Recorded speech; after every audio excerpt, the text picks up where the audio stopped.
Hello student, once again you are most welcome in this class in which I am going to teach you mathematics class 10th NCERT and chapter is going for arithmetic progression and exercise is 5.2. Question from 17 यानी इससे पहले सभी question 16 तक हम आपको करा चुके हैं। 4 क्वेश्चन इसमें रिमेनिंग है 16, 17, 18 एंड 20। आज की क्लास में वो भी फिनिश हो जाएंगे। शुरू करते हैं क्वेश्चन 17 से। हमसे ये कहा गया find the 20th term of एक एपी आपको गिवन है, उस एपी के लास्ट से 20th टर्म आपको फाइंड करना है, स्टार्टिंग से नहीं लास्ट से। ठीक, तो लास्ट की तरफ से भी एपी में कोई टर्म फाइंड करने का रिलेशन है और उससे अच्छा ये कि आप एपी को रिवर्स ऑर्डर में अगर आप लिख दें फिर आप शुरू से 20 टर्म फाइंड करेंगे तो वो लास्ट से ही माना जाएगा, वो ज्यादा बेटर रहेगा। तो एक एपी हमको गिवन है, फर्स्ट टर्म 3, 8, 13, 18 यानी इसका डी 5 है और लास्ट टर्म हमको 253 गिवन है। तो उधर से जब हम गिनते हुए आए तो कौन सा टर्म 20वें नंबर पर होगा? 20th टर्म लास्ट से 20वें नंबर पर कौन होगा वो हमसे पूछा जा रहा। तो देखिएगा, बी हैव गिवन दैट, हमको क्या गिवन है? एक एपी गिवन है 3, 8, 13, 18 डॉट डॉट डॉट 2, 5, 3।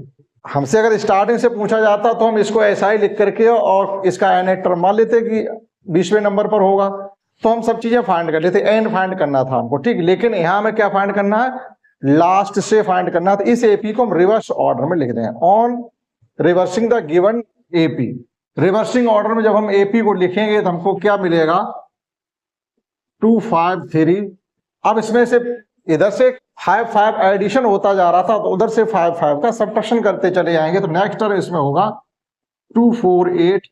अगला टर्म होगा 2, 4, 3 डॉट डॉट डॉट 13, 8 और 3। ये है।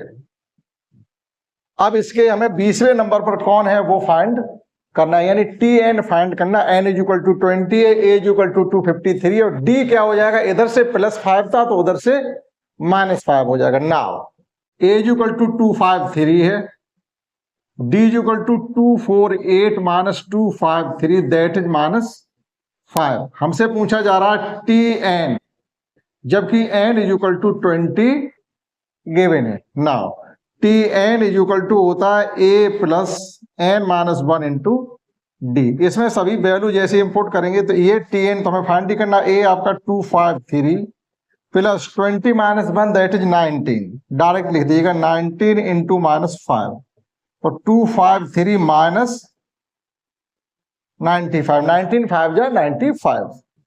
कम कर दीजिएगा इसमें से, 13 से 5 कम करेंगे तो ये 8 आ जाएगा, यानी 168 जो टर्म है वो लास्ट से 20th टर्म होगा। Hence last term from 20th term from last is equal to, यहां पर क्या था 24 माइनस 9 करेंगे तो 15 आएगा, दैट इज 158। इस प्रकार से क्वेश्चन 17 को समझा जा सकता है। समझते हैं क्वेश्चन 18। नेक्स्ट 18 क्वेश्चन समझते हैं। इसमें हमको गिवन है किसी एपी का 4th term and 8th term का सम हमको गिवन है 24 and the sum of 6 and 10 term will be 44। Find the AP.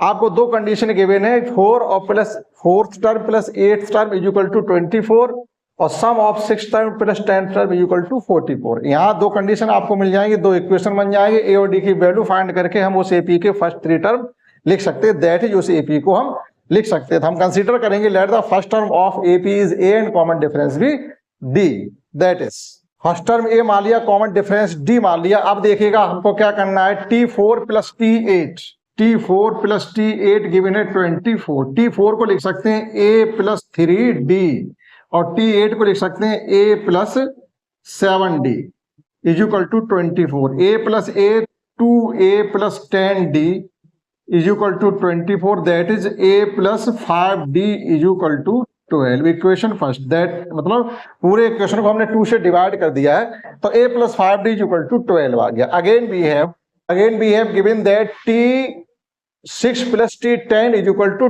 44। T6 plus T10 is equal to 44। T6 is equal to होता है a plus 5d and T10 is equal to होता है a plus 9 d is equal to 44। ये हो जाएगा 2a plus 14 d is equal to 44। It can be also divided by 2, that is a plus 7d is equal to 22 equation second. On solving equation first and second और first minus second, first से second को minus करेंगे तो a से cancel हो जाएगा, 5d minus 7d that is minus का 2d is equal to, और 12 minus 22 is equal to minus का 10 that is d is equal to आपका आ गया माइनस का 5।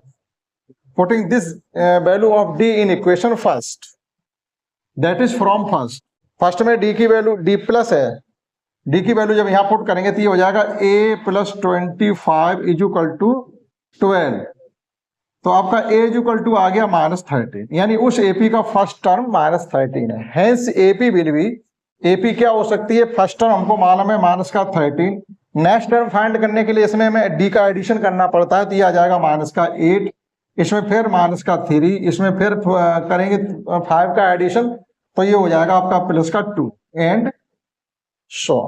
ये हमसे फाइंड करवाया था कि आपको एपी बताना या किसी एपी के फर्स्ट 3 टर्म आपको राइट करने हैं। ये था क्वेश्चन 18। नेक्स्ट समझते हैं 19, सेकेंड लास्ट 19 क्वेश्चन समझते हैं। सुब्बा राव स्टार्टेड वर्क, किसी व्यक्ति ने कहीं काम स्टार्ट किया है, डेट गिवन है यानी ईयर गिवन है 1995, ठीक है। At the annual salary of 5000, देखिएगा एनुअल सैलरी है, एक वर्ष में किसी व्यक्ति को 5000 रुपए मिलते हैं, और उसने जो नौकरी शुरू की थी वो 1995 में स्टार्ट की। अब वो ये कह रहे हैं कि हमारा every year and the received an increment of ₹200। Increment में क्या होता है, बढ़ोतरी होती है। कोई भी नौकरी आप कर रहे हो तो जो एनुअल इंक्रीमेंट भी थोड़ा लगता है, हर 1 साल के बाद थोड़े पैसे बढ़ोतरी की जाती है, चाहे आप गवर्नमेंट में हो और चाहे प्राइवेट में हो, तो इंक्रीमेंट लगता है, तो उसे बढ़ोतरी कहते हैं। इंक्रीमेंट ऑफ ₹200 ईच ईयर, और प्रत्येक वर्ष उसके 200 रुपए बढ़ जाते हैं। यानी 1 साल, पहली साल जब आपने नौकरी की थी 5000 रुपए की सैलरी ले रहे थे, जब 1 ईयर हमारी कंप्लीट हो जाएगी तो नेक्स्ट जब स्टार्ट होगी तो आपको जो सैलरी मिलेगी उस इस वर्ष की वो 5200 मिलेगी। अब हमसे पूछा ये जा रहा है इस प्रकार से इंक्रीमेंट लगता रहेगा तो कब जाकर के, कितने, after how many years he will receive ₹7000, कितने वर्ष बाद उसको 7000 रुपए मिलना स्टार्ट हो जाएंगे। तो ये एक एपी बन रही, क्योंकि ईच ईयर हम 200 रुपीज का इंक्रीमेंट करेंगे तो एपी बन जाएगा, और एपी का लास्ट टर्म क्या हो जाएगा 7000। ए पता है, डी पता है, ए क्या है 5000, डी क्या है 200, टी एन क्या है 7000, हमसे एन पूछा जा रहा है। देखिएगा कितना सिंपल क्वेश्चन है। वी हैव गिवन दैट, एक एपी को हम फॉर्मेट करते हैं, यानी 5000, नेक्स्ट हो जाएगा 5200, नेक्स्ट हो जाएगा 5400 dot dot dot 7000। AP complete हो गई।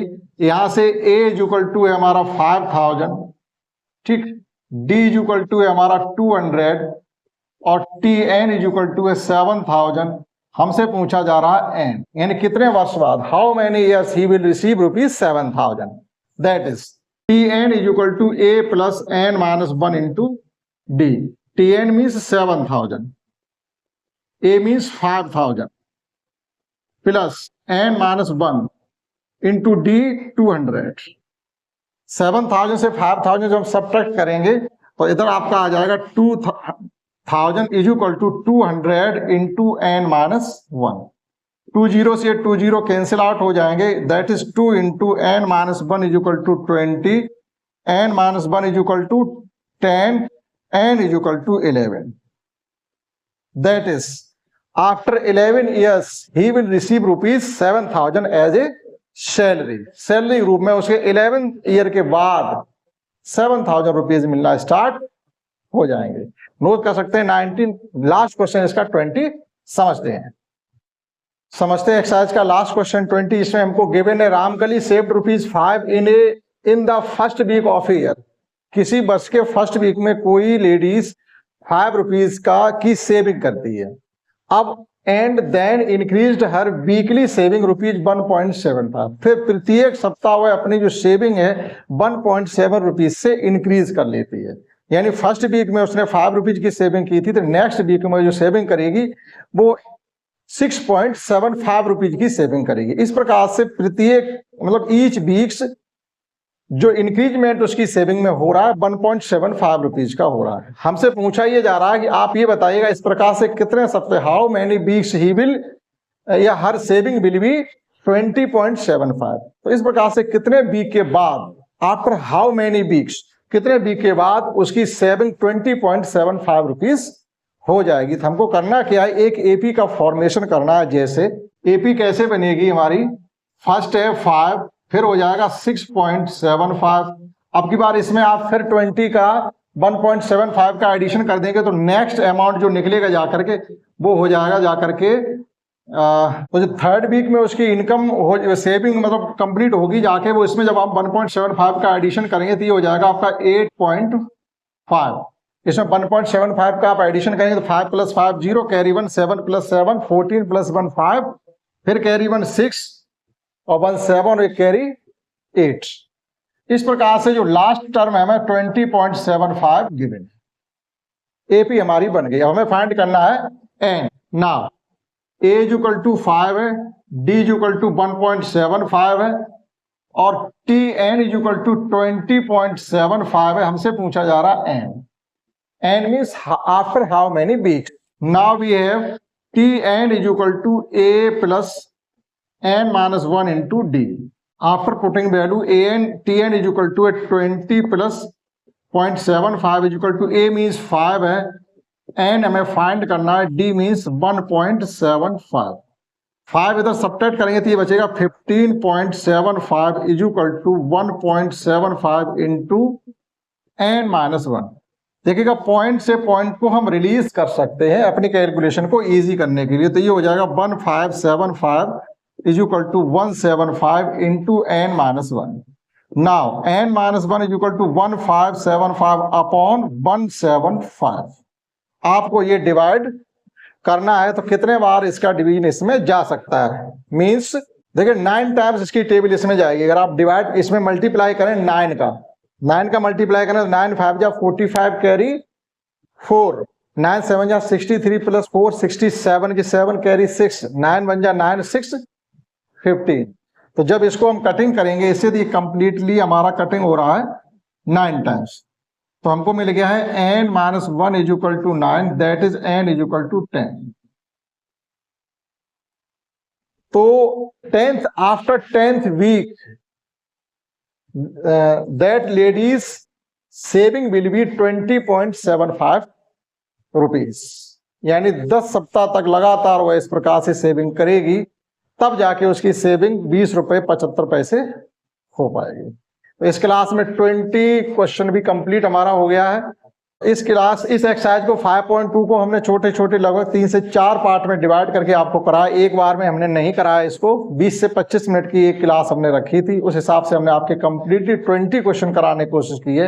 आशा करता हूं आपने समझ पाया होगा। इस क्लास में इतना ही, दैट्स ऑल। मिलते हैं नेक्स्ट एक्सरसाइज 5.3 में।